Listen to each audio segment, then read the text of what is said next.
Greetings. Welcome to Chegg Inc. Fourth Quarter 2020 Earnings Conference Call. At this time, all participants are in a listen-only mode. A question-and-answer session will follow the formal presentation. If anyone should require operator assistance during the conference, please press star zero on your telephone keypad. Please note, this conference is being recorded. I will now turn the conference over to your host, Tracy Ford, Vice President of Investor Relations for Chegg. You may begin. Good afternoon. Thank you for joining Chegg's Fourth Quarter 2020 conference call. On today's call are Dan Rosensweig, Co-Chairperson and CEO, and Andy Brown, Chief Financial Officer. A copy of our earnings press release, along with our investor presentation, is available at our investor relations website, investor.chegg.com. A replay of this call will also be available on our website. We routinely post information on our website and intend to make important announcements on our Media Center website at chegg.com/mediacenter. We encourage you to make use of these resources.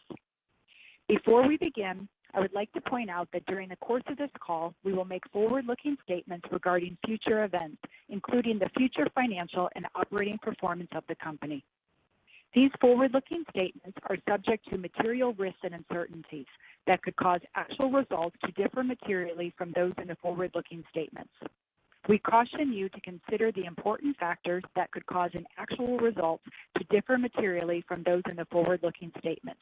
In particular, we refer you to the cautionary language included in today's earnings release and the risk factors described in Chegg's quarterly report on Form 10-Q filed with the Securities and Exchange Commission on October 26, 2020, as well as our other filings with the SEC. Any forward-looking statements that we make today are based on assumptions that we believe to be reasonable as of this date. We undertake no obligation to update these statements as a result of new information or future events. During this call, we will present both GAAP and non-GAAP financial measures. Our GAAP results and GAAP to non-GAAP reconciliations can be found in our earnings press release on the investor slide deck found in our IR website, investor.chegg.com. We also recommend you review the investor data sheet, which is also posted on our IR website. Now, I will turn the call over to Dan. Thank you, Tracy, and welcome everyone to our 2020 Q4 earnings call. Last year was a complicated time for the world, for our country, and particularly for students who were navigating the pandemic, rising social issues, and school closings. It was also an unprecedented time for Chegg as we transitioned 1,900 employees out of our offices and into a remote working environment overnight. It was a year in which we increased our community support, committing over $1 million to local organizations, including food banks, who are rising to meet the increased need from students across the country. Like many, we had to meet these challenges head-on, but we never lost sight of putting students first, and we are proud of our results and that we outperformed even our most enthusiastic expectations. It has always been our operating assumption that the transition to online learning was inevitable, but we certainly didn't know the catalyst would be COVID-19. We believe this massive shift to learning online, accelerated by the pandemic, is an irreversible trend and is actually more student-centric. With increased access to digital learning and support, more learners can learn more subjects on any device, anywhere, and anytime with incredibly high-quality content and tools. Whenever there is a major platform disruption, there are new leaders that redefine a category. And as the largest direct-to-student online learning platform, Chegg's products and services are increasingly critical to student success. Our results reflect the growing importance of Chegg's learning support services to millions of students around the world. In 2020, we saw year-over-year annual subscriber growth of 67%, representing over 6.6 million subscribers, and total revenue growth of 57%. The trends towards online learning are continuing, and as a result, it gives us the confidence to raise our guidance in 2021. Which Andy will walk you through in more detail shortly. At the start of last year, we laid out our key objectives with no idea that a global pandemic was about to hit and the dramatic impact it would have on our employees, students, our business, and the entire world. We entered 2020 with three core priorities. to deliver on our financial goals, and to continue to provide services that create overwhelming value for academic and professional learners. Second, to continue investing in opportunities that leverage the strength of our brand, reach, customer base, and provide opportunities for meaningful growth in future years. And third, to continue to invest in content and our technical infrastructure to allow us to take advantage of those opportunities, not only faster, but also at greater global scale. But within the first quarter, the world changed. Thankfully, as a software company that was built to scale online, we were able to meet the increased demand without missing a beat. However, the massive shift to online learning around the world did prompt us to reprioritize and accelerate efforts that weren't on our roadmap at the start of the year, including our global e-commerce infrastructure, new and expanded international content, and our account sharing initiatives. We believe that our decision to expand our areas of focus in 2020 has set us up for continued strong growth in 2021 and beyond. As we think about the future of higher education, it is clear that the trends have accelerated what we have been talking about for years and will have a permanent impact on the future of education. This last year has reaffirmed that platform companies that serve the needs of their primary constituents, that own their customer, the data, the channel of distribution, and the content will outperform their peer groups and disproportionately benefit their customers and shareholders. The pandemic has also revealed that there are two economies: the service economy, which was dramatically impacted by COVID-19 as 25 million people lost their jobs, and the technology economy, which saw dramatic gains. It is clear that the need to reskill for the modern workforce is here, and this represents a tremendous opportunity for Chegg. Skills-based training and support is emerging as a very large category, especially when you consider the number of people globally that need to be upskilled and reskilled for the current job market. The reality is that the majority of college-age students don't get a college degree, and there's a real demand right now for students to find programs that are far less expensive, are more skills-based, and deliver a greater return on their investment. While we are still early in building out this part of our business, we expect to be a prominent player in skills-based learning and expect to expand our footprint in the space going forward. This is a highly disruptive moment in higher education's history, and it has been anything but smooth. As institutions had to make the transition to virtual learning overnight, it became clear that schools were underinvested in technology, online assessment, and digital support for students, and we believe it's only going to get more challenging in the years ahead, as the shift to hybrid and online learning will be permanent. We also believe that higher education must acknowledge that the internet is here and is a permanent part of learning. As a result, educators must reimagine how they teach, what the curriculum needs to be, how students are assessed, and how best to support them. And if that doesn't happen, ultimately, it is the students that will suffer. As a leader in education, we take our role in this transition very seriously. That is why we invest millions of dollars every year building content, personalized learning experiences, and technology systems to support learning at scale. As part of our responsibility, we are also working with institutions as they make this transition, including introducing new technology and tools that limit students' ability to use Chegg during designated exam periods.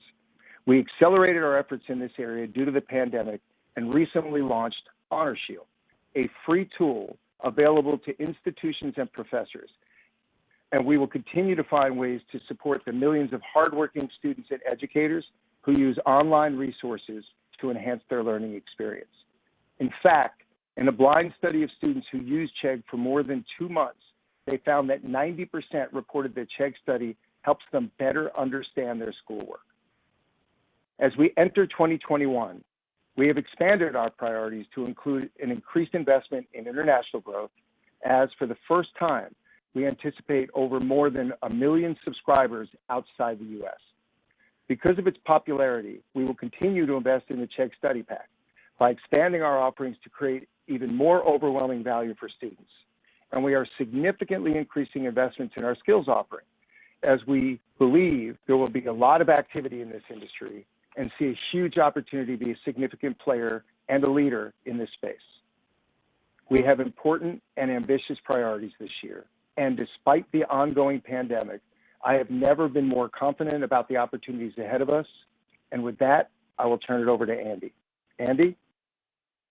Thanks, Dan, and good afternoon, everyone. Today, I will discuss our financial performance for the fourth quarter and full year 2020, as well as our increased outlook for 2021. By any measure, 2020 was our best year as a company. We far exceeded our initial expectations for revenue, adjusted EBITDA, and all key operating metrics. In addition, we significantly increased investments in our future growth opportunities, such as international expansion and skills. We pulled forward technological investments such as device management and MFA to combat account sharing, and we purchased Mathway to expand our presence in the math category. And finally, we took advantage of favorable market conditions to raise capital, which creates additional opportunities for future growth. As such, we enter 2021 in an even stronger position than we entered 2020. And as a result, we expect to extend our position as the leader in the direct-to-student market. Moving on to 2020 performance, total revenue grew 57% to $644 million. This was driven by an almost $200 million year-over-year increase in Chegg Services revenue, which grew to $521 million, and subscriber growth of 67% to 6.6 million for the year. This resulted in adjusted EBITDA margin of 32% or $207 million, up 66% year over year, demonstrating the continued leverage and power of our subscription model, which allowed us to increase our investments for future growth while improving our adjusted EBITDA margin. We ended the year on a high note, with Q4 total revenue growing 64% to $206 million, with Chegg Services growing to $176 million, which was above the high end of our expectations, and more Chegg Services revenue than we achieved for all of 2016. Subscribers grew 74% in Q4, driven across all our subscription services, as students continue to rely on Chegg for help to better understand their subject matter. This strong subscription services growth resulted in adjusted EBITDA of $88 million, an 87% increase over what we achieved in Q4 of 2019, and exceeded our adjusted EBITDA for all of 2018. Looking at the balance sheet, we ended the year with cash and investments of $1.7 billion. This was bolstered during the year by free cash flow of $104 million, or 50% of adjusted EBITDA, and the capital raise I mentioned earlier. We expect free cash flow to increase to 50 to 60% of adjusted EBITDA in 2021 as a result of increased profitability and a planned decrease in textbook purchases. Moving to guidance for 2021. Based on the momentum we experienced exiting Q4 and the strength we are seeing in subscriber growth in early Q1, we are raising our guidance. We expect continued strong growth in the U.S. and increased contribution internationally, where we expect to surpass 1 million subscribers in 2021. This will be slightly offset by reduced required materials revenue due to lower enrollments. We are increasing our 2021 adjusted EBITDA margin by 200 basis points, despite the fact we are experiencing increased shipping and logistics surcharges for required materials from a third-party logistics provider. While we hope these costs will improve, we are currently forecasting this to continue into the fall semester, costing us approximately 200 basis points of gross and adjusted EBITDA margin for 2021. We have provided a guide for seasonality in the investor deck that incorporates this change. As such, for 2021, we now expect total revenue to be between $780 and $790 million, with Chegg Services revenue between $665 and $675 million. Gross margin to be between 68 and 69%, adjusted EBITDA to be between $265 and $270 million, and finally, we expect CapEx excluding textbook purchases to be between $90 and $100 million, growing approximately 17% from $81 million in 2020, with the vast majority for content that fuels our global growth. Moving to Q1, we expect total revenue between $182 and $185 million, with Chegg Services between $152 and $155 million. gross margin between 65 and 66%, and adjusted EBITDA between 48 and 50 million. In closing, 2020 has been our best year as a company. The trends we anticipated many years ago and built the foundation of our company on have accelerated. That is online, on-demand, and affordable services that have resulted in tens of millions of students globally using Chegg as a trusted partner for their academic and skills-based needs. We couldn't be more thankful to those students for trusting Chegg on their educational journey, and to our employees who executed on our vision of being a company that puts students first. With that, I'll turn the call over to the operator for your questions. At this time, we will be conducting a question and answer session. If you would like to ask a question, please press star 1 on your telephone keypad. A confirmation tone will indicate your line is in the question queue. You may press star 2 if you would like to remove your question from the queue. For participants using speaker equipment, it may be necessary to pick up your handset before pressing the star keys. One moment, please, while we poll for questions. Our first question is from Jeff Silber with BMO Capital Markets. Please proceed with your question. Thank you so much, and let me congratulate you guys on a really stellar year in a tough environment. The numbers are really phenomenal. You spoke a bit about the international strength and expectations for that to continue. Can you give us a little bit more color? Where are these international students coming from? Where do you expect them to come from over the next few years? Yeah, look, thank you very much. It's really credit to our team, and I think people are pretty excited about just how positive we are on 21, even this early in the year, and even though despite the pandemic continues, because we're going to come out of the pandemic stronger than we went in, and we were strong going in. And international is one of the reasons, frankly. It's interesting. We're in over 190 countries already. You can imagine that the big ones are the English-speaking ones first: Canada, Australia, UK, and then, frankly, we're seeing consistent growth from all countries that we're in. They're just starting from different baselines. Canada started first, and then Australia second, UK third. But we see incredible growth from the Mideast. We see incredible growth from Asia.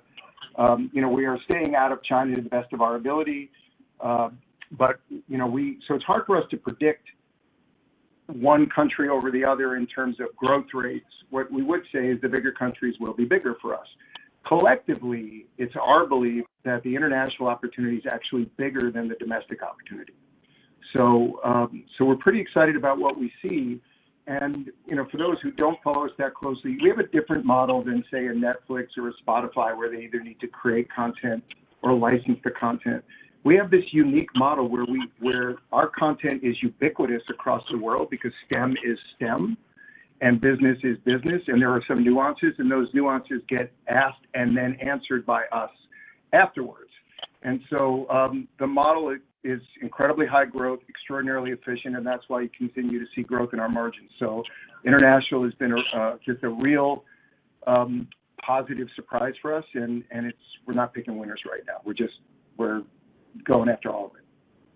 All right, that's great to hear.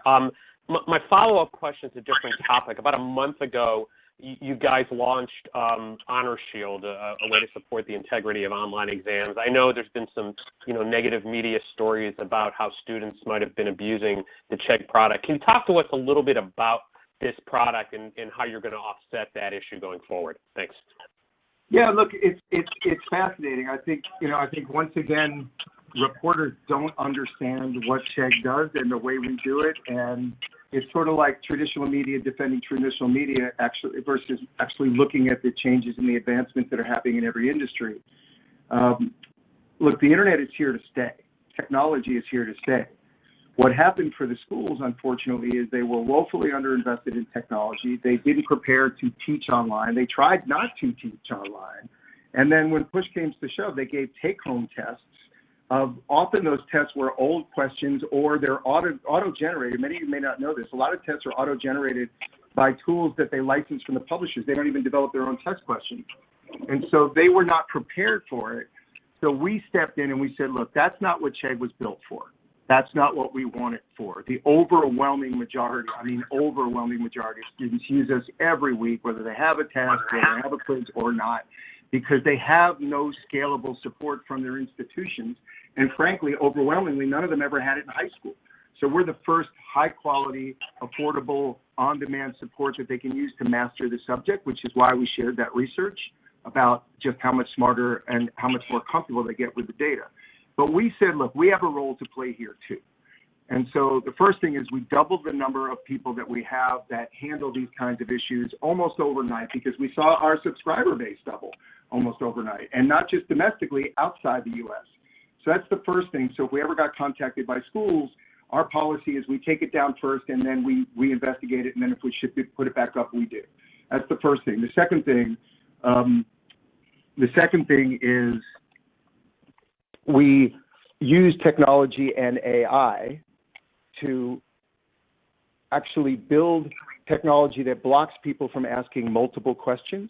So you can't submit a test all at once. There are other sites that do that. We're not one of the ones that does that, because that's not what we're for.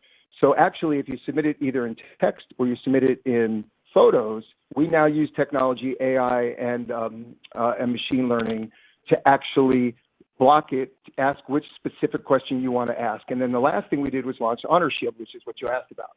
In the case of Honor Shield, we said, look, what we want to do is provide a free tool that's really robust, that can scale, that any professor, any school in the world can pre-submit their tests and give us the specific time that those tests happen, and then we block the ability for that question to be answered during that test time.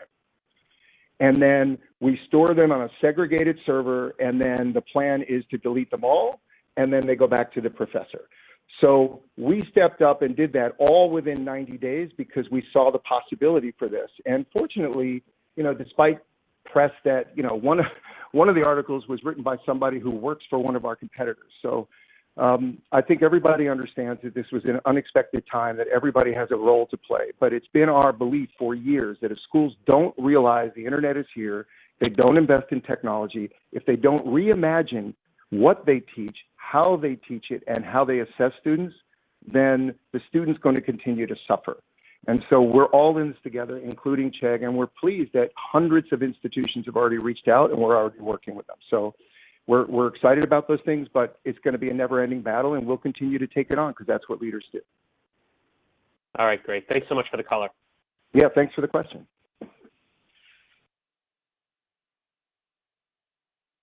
And also to add in, just to remind everyone, please limit yourself to one question and one follow-up question. And our next question will come from Stephen Sheldon with William Blair. Please proceed with your question. Hi, thanks. Great to see the increased revenue guidance for 2021, but just wanted to ask about assumptions for the second half of the year in particular. It seems to assume, based on the quarterly cadence you guys laid out, a pretty big slowdown in year-over-year revenue growth. I think you'd noted some assumed headwinds in required materials. So can you help roughly frame what you've maybe assumed between the two segments in the second half of 2021? Is I'm just curious about what you're expecting in particular for Chegg Services revenue growth. Thanks. Yeah. So first thing is we aren't in segments. That's just a dirty word for me. So we are one business segment, but the way we're viewing the 2021 is not a lot different than as we looked at it in November. There are, as you are aware, some uncertainties as we come through COVID, and we believe we've accounted for those appropriately. But as Dan said, we recognize that education has fundamentally changed. It's accelerated the trends that we've been talking about for literally years, and we believe that the tailwinds that we have seen over the last, call it 12 months or so, will continue. The question, the open question is how strong are they going to be? It's not are they going to be there.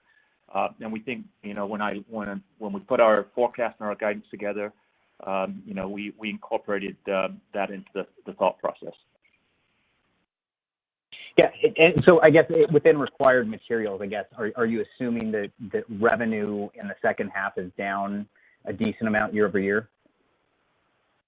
Not really. I mean, if you kind of go back to required materials, what we've been saying for many years is kind of a flattish type business from both, And that's kind of where we're at. I mean, required materials, if you take a look at the guide that we provided, is, it's within a range of what we've seen in prior years. Clearly, we had the transition year last year when we went from Ingram, where they were owning the textbooks, to us owning them. But the net of this is, required materials is kind of a plus or minus type business. Don't expect any significant growth and don't expect any significant declines. It'll, plus or minus, $5 million or so. Great. Thank you. Mm-hmm. And our next question is from Ryan McDonald with Needham & Company. Please proceed with your question. Yeah, good afternoon and congrats on an excellent quarter. Dan, I guess the first one for you. You've made a lot of investments on the technology front to work on account sharing. Can you just talk about some of the early returns you're seeing from that, or any sort of differences in conversion activity from students that might have been abusing or sharing an account that might have looked to now start paying for the solution since you put those investments and technologies into place? Yeah, it's a fantastic question. It's a little bit complicated to answer, but the news is all good. So, a lot of people ask what happens post-COVID, and I think Andy just articulated, Chegg's success in the U.S. is not a result of people being on campus or not being on campus. It is the reality that we're great at what we do, but we also had an extraordinary number of people who were sharing accounts.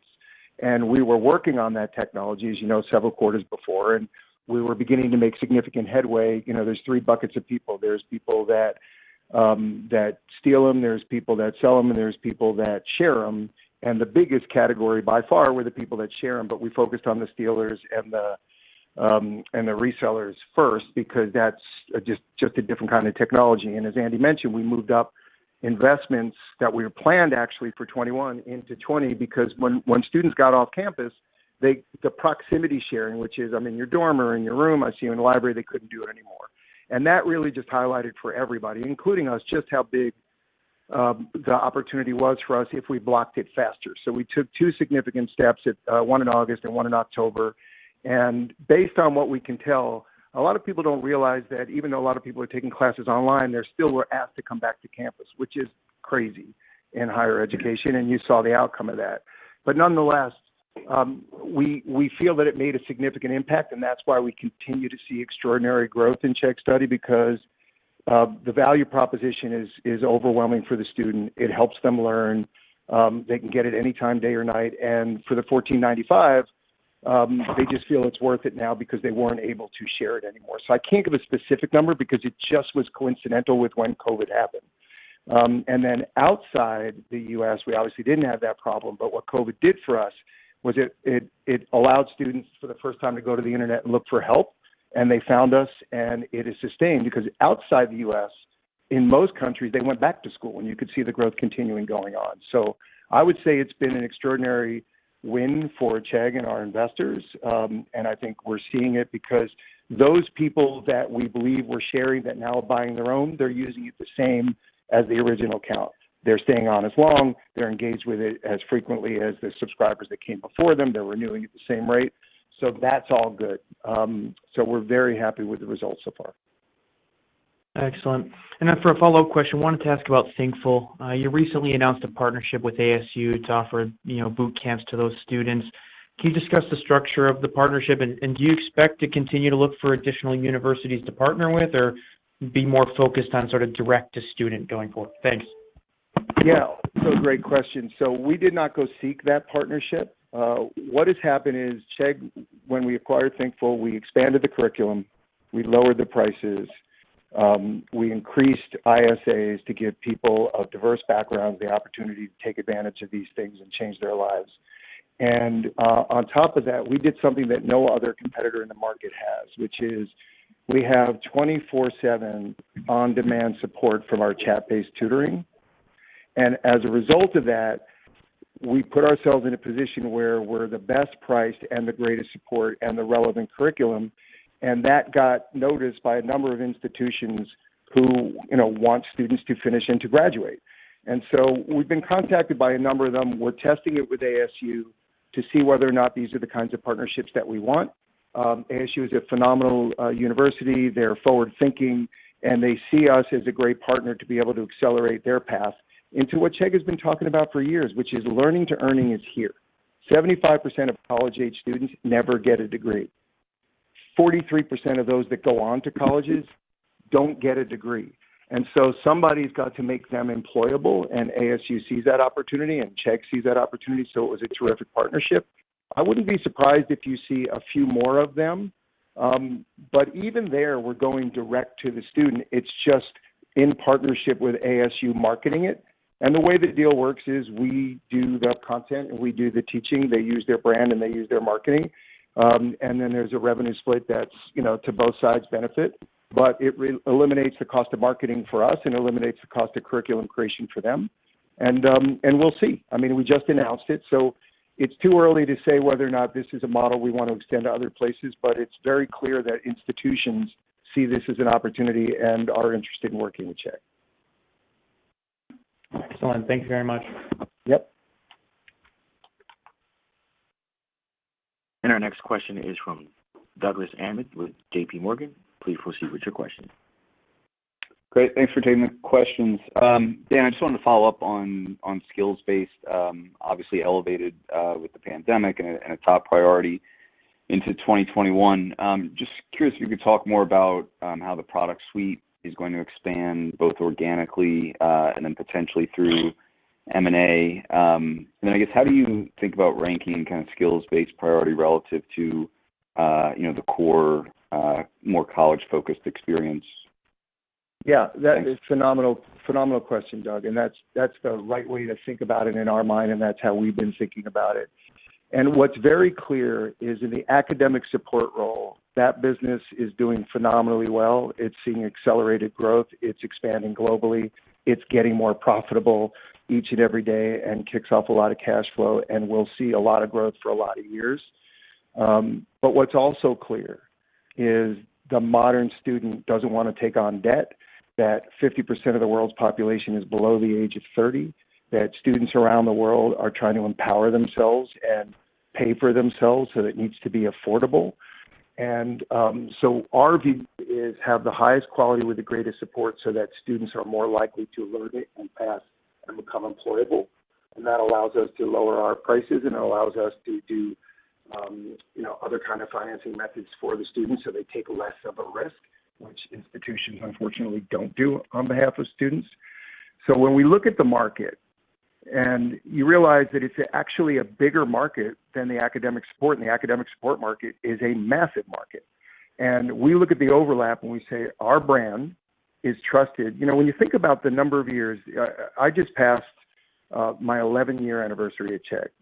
And when you think about the number of students that have come through and used our brand, it's probably in excess of 70 million students have used our brand and subscribed to something or used something over the course of that period of time.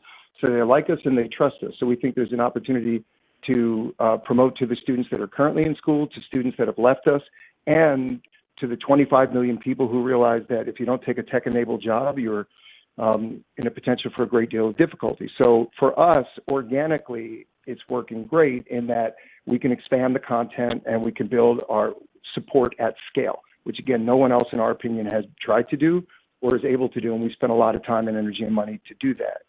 But the second thing is it's going to be one of those opportunities that there'll be 1, 2, or 3 players that win big. As a platform company, with our brand and our reach and our e-commerce capabilities and our technology and our balance sheet, we think we're in the best position to do to skills what we've done with academic support, which is really define the space, grow it, make it very large and very profitable. And so we're positioned to grow organically and non-organically if there's an opportunity to find the right asset at the right price like we've always done. And I think if you look at the return on things that we've acquired, they've returned quite handsomely to our investors. And we think those opportunities in the next few years will be available. And, we are in a position to do that if that's the right decision to make. That's great. Thanks. Can I just follow up with one on Honor Shield? Historically, You're a DTC company, working directly with with students and consumers basically, but with Honor Shield, I mean, this is a product targeted toward institutions and professors. Just curious if we'll see more along those lines going forward. Yeah, no, it's a fair question. And what's interesting, though, Doug, is if you think about higher education, there's really 4,500, 5,000 institutions, but they're made up of millions of professors, and each professor makes their own rules. It's one of the blessings of higher education and one of the real problems with higher education, which is there's no consistency, there's no opportunity to push people to change the curriculum or force them to use technology. You actually have to do hand-to-hand combat with each professor. So to us, we're treating it like a direct-to-consumer opportunity, which is we've communicated to as many of them as we can. We put it in the press. They work through our SAT group, which is you can call customer service. You know, we use student advocacy team, or the SAT because of colleges, and we built technology that's super easy to use. You can go look at the site now. They can list anything, and then if they need to make a phone call, they can do it. Or if they want to do chat-based, they can do it. So we're treating it like we're going direct to each professor rather than to a specific school by themselves, because in higher education, really no school except the for-profits can make a decision from the top down. Got it. Okay. Very helpful. Thank you. Yep. Great questions. And as a reminder, and also due to the amount of questions, please limit all questions to only one question only. Thank you. And our next question is from Josh Baer with Morgan Stanley. Please proceed with your question. Hi, this is Chris on for Josh. Congrats on the amazing quarter. I wanted to ask on the various growth levers you have right now. There's obviously, international, the bundles, skills, and account sharing. Should any of these initiatives and their contribution to the model, let's say, peak in the next 2 years, or should all of these, should we be taking a longer-term view on all these 4 growth drivers? Thanks. I'll start. This is Dan, then I'll turn it over to Andy because, I think there's modeling questions that are probably inherent in that. I would say the one that has had the most immediate impact is account sharing. And I think people are confusing that domestically as if we're a stay-home company or not a stay-home company. That's completely irrelevant to Chegg. What's relevant is that students know who we are, they want us, we provide an unbelievable service, and the numbers reflect that. So that's the one that probably catches up first.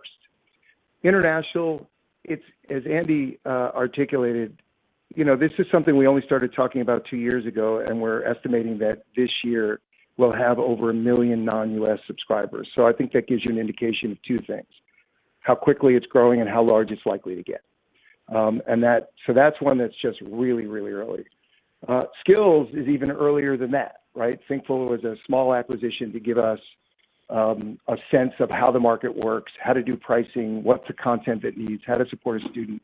It's been an incredible learning experience and is doing really, really well for us. So that one is also very, very early in our existence. The bundle, it depends on how you look at it. And I think Andy can walk you through how we think about it as a model. But we've been marketing the bundle really exclusively only to new customers. And the take rate has been much higher than we expected and has been similar outside the U.S. To inside the U.S., which both have been really pleasant surprises. And so that means in years to come, we'll actually start to reap the benefit of all of those starting to renew. So a higher percentage of our renewal base, which is very high, it's higher than our newer customer base, will renew at even higher numbers. So that one builds over time. So I don't really know how to explain it to you, except we're thrilled that we have all of those vectors to go after right now. Andy, I don't know if you want to add anything to that. No, I think Dan nailed it. I mean, when you think about where we are as a company today versus where we were just, a couple of years ago, where we were primarily U.S. college-based opportunity. I mean, we've vastly expanded it, and truth be told, the academic side has allowed us to do that. So we've got both the domestic side that continues to grow at a very fast pace, and then we've added on the other 2 growth vectors that are, like Dan said, super early, right? International, we started those investments in early 2019, and then more recently in the skills base. So I think when I think about our future, it's much brighter than our past, and our past has been pretty darn good. Got it. Thank you.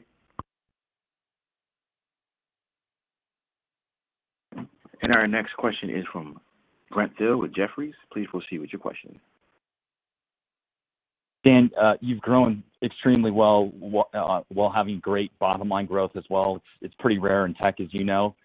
Many have asked, can you continue that pace and the cadence of top line growth and bottom line growth, or is there some point where you kind of have to hit their brakes a little bit, make some bigger investments, and take a pause?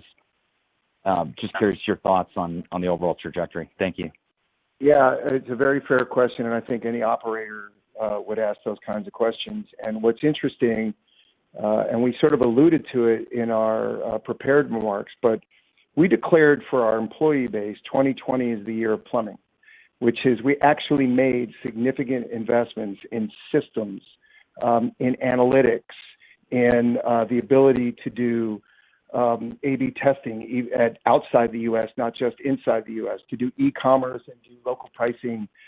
These were all things that we planned on 2020 being the year of that kind of investment, and we did it. I mean, we still have a few more things to do, obviously, and platform companies that stop investing in their platform lose over time, and so I've learned that lesson. We're not going to do that.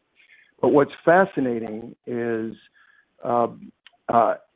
so for us, we don't have to do go in for maintenance. We did that in 2020, but at the same time, because of account sharing and those things, which the team was able to do faster than we thought because the opportunity presented itself, we've done a lot of those things that we needed to do to be able to accept this level of growth. And so there's nothing technologically in front of us right now for us to not handle this level of growth. And we were very fortunate in that 2020 was going to be that year, and we were able to do it and handle that growth. The question over the growth rates, I'll let Andy handle that because, there's lapping and those kinds of things. But we feel really good. I mean, you saw us, we were one of the few companies that had the courage in November to give out not only Q4, but a 21 plan. And then we feel comfortable enough only 5 weeks into the year to elevate even that one. So I think we're not seeing the wall that other companies might see, but I'll let Andy handle the rest of that question.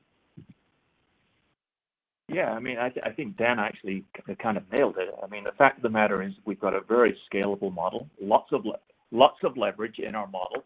And, and Dan mentioned earlier, I mean, STEM is STEM. It doesn't matter whether you're a U.S. college student or a college student in Turkey. STEM is STEM. And so we got a lot of leverage in our model from our content. We don't see ourselves anywhere close to a steady state from a margin perspective at this point. We think there's a lot more leverage in the model as we continue to scale the top line, and we believe the top line will continue to grow at a very fast pace. So like I said, like I commented on the last call, I'm much more excited about the future than the past, and the past has been really good. Thanks. And our next question is from Jason Celino with KeyBanc Capital Markets. Please proceed with your question. Hey guys, thanks for taking my question. The 1 million international sub by the end of the year, that's a big number. How should we think about seasonality of this ramp? And then maybe quickly, are you adjusting the price of your products per country? I'll take the second part first, and then you could talk about seasonality. Okay, go for it. Yes. Yeah. So at the moment, what we're doing is presenting the pricing in local currency and in local language, and we are starting to be able to answer questions asked not in English and returning the answers not in English. That's part of the investment we made in technology last year, which is the beginning of translation. And we have a lot more to go there, but we've started that effort. So to that degree, I think we are in good shape, and I think what Andy said was we'll cross 1 million. I think it will be even larger than that, but we shall see. And so as it relates to seasonality, I'll let Andy explain it, but it is interesting. They do have different start dates. Australia has completely different start dates. They have different times a year which they do things. They have different holidays. So that's a little bit of a work in progress, but I'll let Andy explain how we're thinking about it. Yeah, Dan nailed it, right? I mean, my brother lives in Australia, and they just came out of their summer break, so which is very different than the U.S. and some other parts of the world.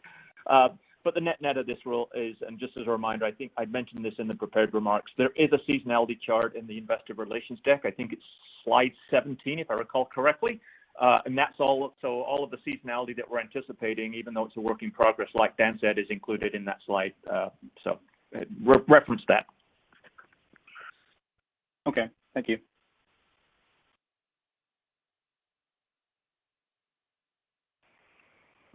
And our next question is from Mike Rondal with Northland Securities. Please proceed with your question.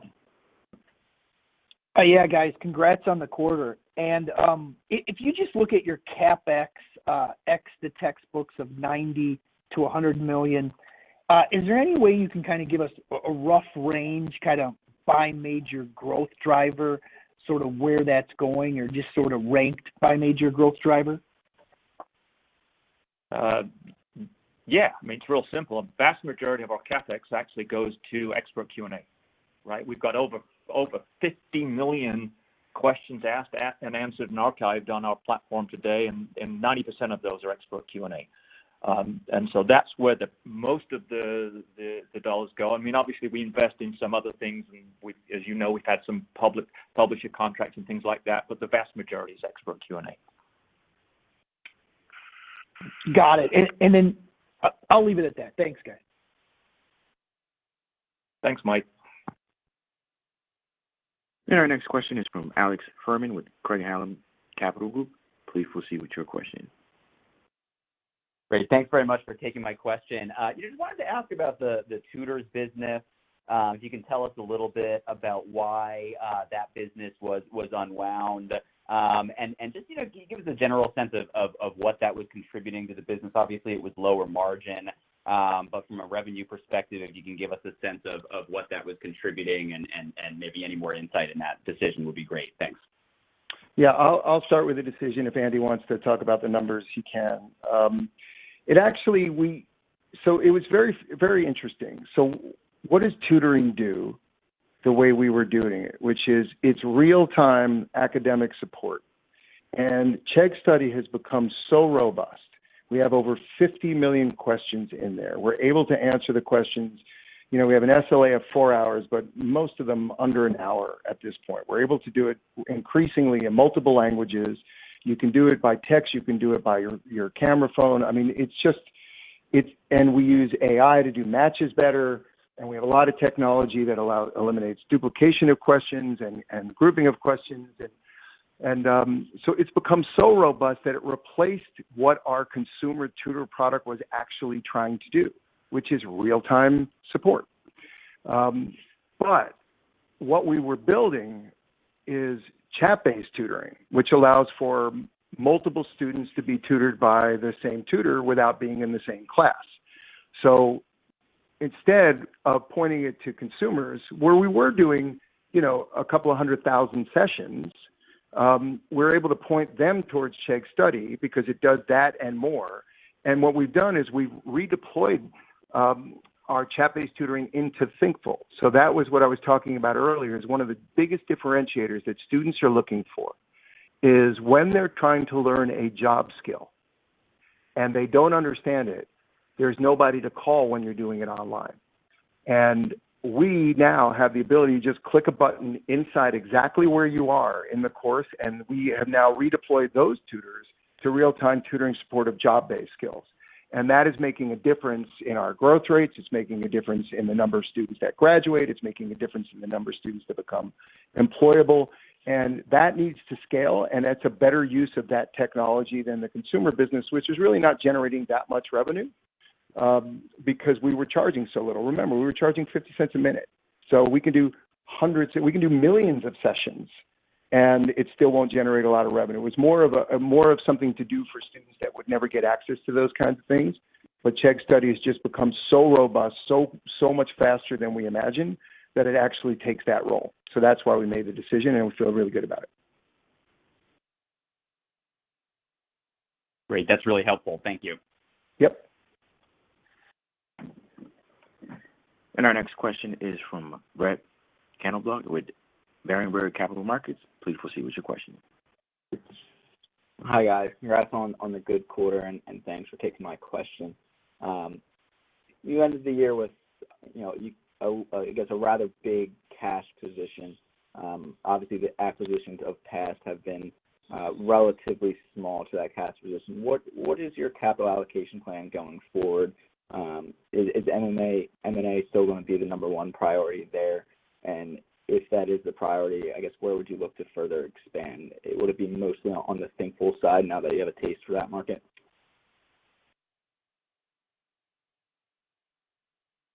Yes, a good question. We do have a great capital structure. And I would include our stock and our cash combined, and that's intentional, right? Dan mentioned earlier there's areas where we can either organically or inorganically potentially move into other areas, particularly in the skills area. So this gives us the ability potentially to do that. Having said that, you've been with us for a while, and our the way we handle acquisitions, whether it's small or large, is not any different. We play in the fairway, as I call it, being a golfer, and we will continue to do that. The other thing, and we mentioned this when we did the last capital raise, is a part of what we did was kind of pre-fund, potentially calling or buying back some of our outstanding bonds that were deep in the money and were being a little diluted to shareholders. So that was the other thing that the reason we went after the capital back in August. So it gives us the ultimate flexibility as far as whether or not we're financing future opportunities or reducing dilution and therefore cost to our shareholders. Perfect. And maybe if I could just ask one more, just regarding maybe the international subscriber count that you guys put out there. Is there any way, or for you guys to provide me a growth rate for that? Should we expect international to account for more than 10% of revenues in 2021? Yeah. So once again, we talked about the 1 million subscribers in 2021, or at least 1 million subscribers in 2021. We're not breaking out revenue at this point in time, but needless to say, international is important. It is growing extremely fast, and like Dan said, we're in 190 countries at this point, and many of those countries have some fairly significant scale. All right, perfect. Thanks so much, guys. And our next question is from Eric Martinuzzi with Lake Street Capital Markets. Please proceed with your question. Yeah, just curious to hear where the headcount finished up for the end of 2020, and then looking at the Chegg services growth for 21, you're calling for about 29% growth there. Wondering where you think the headcount will need to get to support that by the end of 21. Yeah, so from a headcount standpoint, as we exited the year, it's approximately 1,900 employees worldwide, significant contingent of that being outside the U.S. in India and Israel. We don't anticipate growing that base significantly during the year. We made some very large additions in the middle of the last year when we saw the opportunity to invest incrementally more in international. We went after some, we pulled in, we talked about, I think on the last call, we pulled in development of things like the device management and MFA technologies. And so we made a lot of those investments that we would have made in 2021 in 2020. Obviously, they continue into 2021, but I don't see us making as big an investment in headcount as we did this year. So would you say it grows, but just nowhere near the level of revenue, or it doesn't grow at all? It grows. No, we see leverage. Clearly, you see that already in the model. We're forecasting a 200 bits increase in our overall margins, and a big part of our cost structure is headcount. So we're certainly don't anticipate that it'll grow. Certainly won't grow any faster than revenue. No. Okay. Thanks. Mm-hmm. And our next question is from Arvind Ramani with Piper Sandler. Please proceed with your question. Hi, thanks for taking my question, and congrats on a terrific quarter. My first question is around international, which is incredibly exciting. You've provided some color on international, but I wanted to ask, is there anything unique you're doing on international to win against competitors, in terms of customer acquisition or product? I mean, what's the unique angle to international that's enabling you to see this level of success? Yeah, look, it's a great question, and unless you're deep in this space, it's hard to know this, but we don't really have any competition. We have very little competition in the U.S. Nobody's growing as fast as we are. Nobody has our balance sheet, and really very few people, maybe one or two, are profitable at all. And we're increasing our profitability and generate a lot of free cash flow. So, what we do is hard to replicate even under the best of circumstances, because you'd have to come up with something better and less expensive. And we haven't raised our prices for 10 years, and we have over 50 million Q&As already in our database, and it's growing. We've already invested in the ability to, to start to do translation, so you can ask in any language, it can be translated to any language of any expert. There really aren't any competitors of any significance on a global scale that we're coming up against, including in the U.S. And then on a country-by-country basis, most of them are bootstrap startups, all of who are reaching out. But what makes us different, I think, is our quality, the depth of what we have, the speed in which we do it, the ability to charge such a low price, and for it to be something that continues to expand. So whatever subject you're in, there's always going to be more subjects and more content, and it's a network effect that builds on itself. So what's interesting, Andy alluded to it earlier, which is the content that we've created and spent a lot of years doing and a lot of money doing, it's really about translating it to the non-English speaking people. We're getting a lot of the English speaking people first, and now we're starting to get the non-English speaking people who are taking STEM, and then the goal is to get the non-English speaking people who are not taking STEM. So I think our comprehensiveness, the quality, the price, even the brand now. I mean, we're a great word of mouth product. We don't spend that much in advertising anywhere in the world, let alone collectively across the world. So we're very fortunate to be in a position where the content is almost ubiquitous in most of the world. It's the same 5 publishers who develop the curriculum for most institutions. So we're not reinventing the wheel like other companies who have to move into those countries have to do. It's just a unique opportunity, and we're capitalizing on it. Great. Yes, I mean, it looks like international conceivably can over the medium term could become even bigger portion of your overall revenue. It will. Yeah, great. That's exciting. And then from a tech perspective, you'll have really been making some good strides using your AI analytics to improve your overall product, and of course, ensuring kind of a product gets monetized appropriately. Are there any sort of factors from a tech perspective that are kind of limiting kind of the speed you're moving at?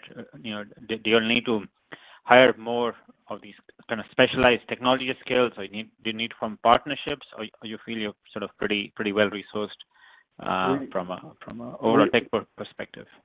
Look, I think every engineer, every data scientist will say they're never fully resourced, but CEOs say you're over-resourced. So we always have that debate, and that always makes for a fun budget season.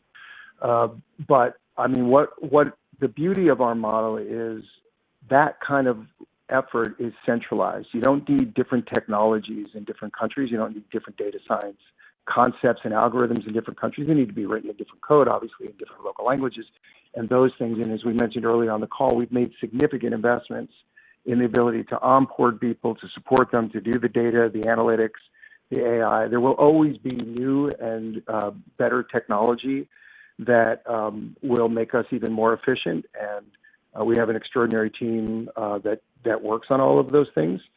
I would say from our standpoint, translation is the one we're focused on a lot this year, just because international is growing so fast. And there's a lot of, we don't have to invent translation. Others have done a really good job, and we work with them on those kinds of things. Great. Thank you very much, and good luck for 2021. Thank you very much for the question.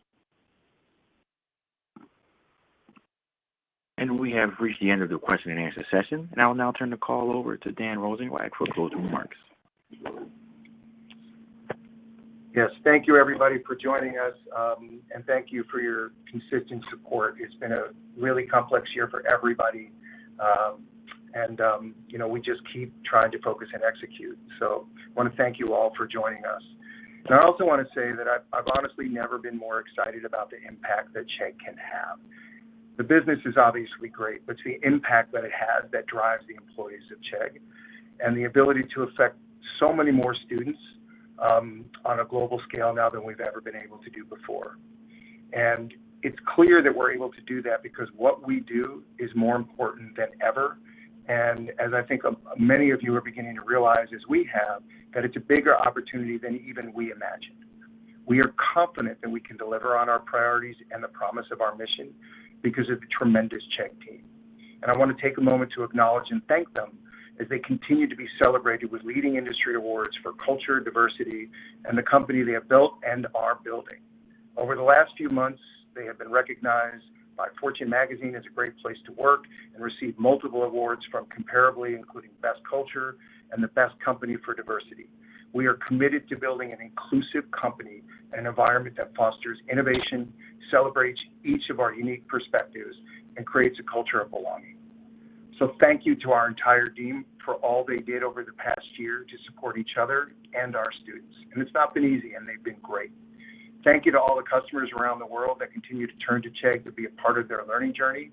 And thank you to all of you on the call, those of you who may have just joined us on this journey and those who have been on the journey with us for many years. We are excited for all that is ahead and look forward to talking to you again next quarter, and are really grateful for your continued interest in the company. So thank you and stay healthy.